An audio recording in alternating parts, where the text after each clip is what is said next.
Stephanie here with Northern Gardener.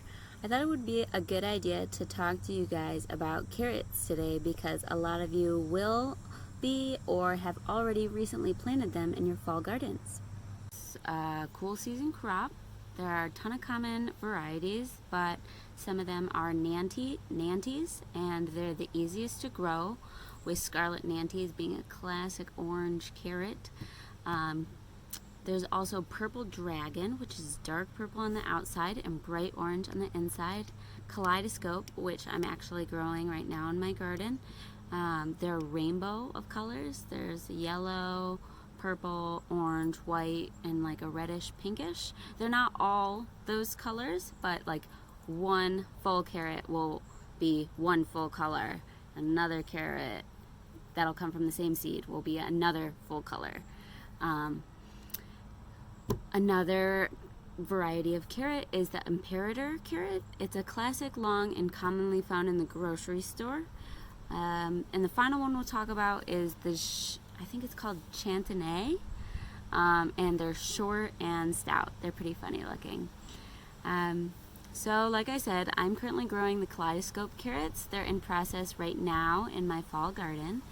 And in the future, I'd really like to grow the Purple Dragon ones. Those sound pretty fun. With a dark purple outside and the bright orange on the inside, but we'll see how this year's carrots go. How do you plant a carrot? So better to start from seed than transplant. Carrots don't like to be moved around. Like I said, they're a cool season crop, meaning you should plant them as soon as your average last frost or early August for your fall gardens. 60 to 80 days to maturity, depending on the variety. They're better to start from seed or direct sow. I had mentioned that already. Carrots are slow to germinate, kind of like peppers. They take about 2 weeks, and they love full sun, but they can grow in partial shade as well. If you are growing in a raised bed, ensure that the bed is deep enough for the variety of carrots that you're growing to allow them to grow at their max length. You can grow these carrots in a pot if you'd like. Just again, make sure it's deep enough to allow space for your carrots to grow.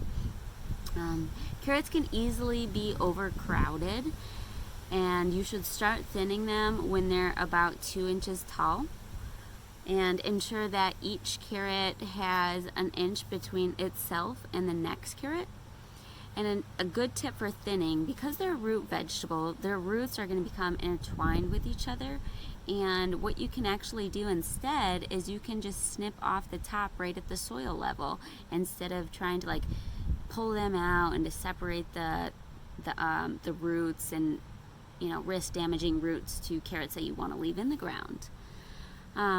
So that is how you plant them, and the spacing and the thinning. Now, how to water them. Try to keep the carrot soil moist for, especially when they're seedlings. But they'll be bigger and they'll taste better. But you don't want to drown them. You just want to keep the soil a bit moist. And how to harvest carrots. Carrots are ready to harvest when you see the tops of the carrot head, and it's about as big as that variety should be. So I know that's a little bit vague, but when you look at the seeds or the seed packet, or you look up the picture of the variety that you're growing, get a general idea of how big that carrot should be. And then once you start seeing the head, is it the size of a quarter, or is it supposed to be the size of a dime? Once you start seeing the head kind of poke through, then the carrots are ready to pick. Some common pests and diseases that you might find with carrots are leaf blight, and that looks like the drying, dying, curling, any degradation to those top leaves that are coming out of the soil. And a way to prevent this is to stop getting the greens wet, or you can water in the morning. You don't want to overcrowd. You want to increase the airflow to the greens, and you don't want to apply an abundance of nitrogen. Nitrogen has been known to increase the foliage growth or the leaf growth of your plants, and so if you have more, it kind of gives them more places for disease and fungus and bacteria to build up. So hold off on excess nitrogen. What else? Let's talk about companion plants. So some companion plants that carrots like to be partnered with are chives. They improve the flavor of carrots as well as deter aphids. Leeks and onions, they also deter flies and aphids. Legumes, they enrich the surrounding soil, and I'll get into this in another video, but it has to do with the nitrogen fixing process. So legumes like beans and peas. Radishes, those loosen up the surrounding soil, and it's kind of a common plant that you just plant carrots and radishes together, because the radishes will come up early and you'll be able to pull the radishes before the carrots are ready, and by pulling out the radishes you'll give more space for the carrots to grow.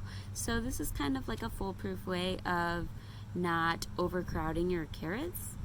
It's a little bit weird, but a lot of people swear by it.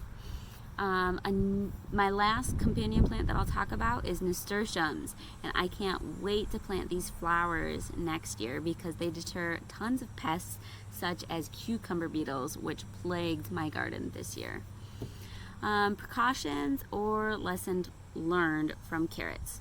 Thinning and spacing seem to be the most important consideration when we're dealing with carrots. A little bit, some extra tips.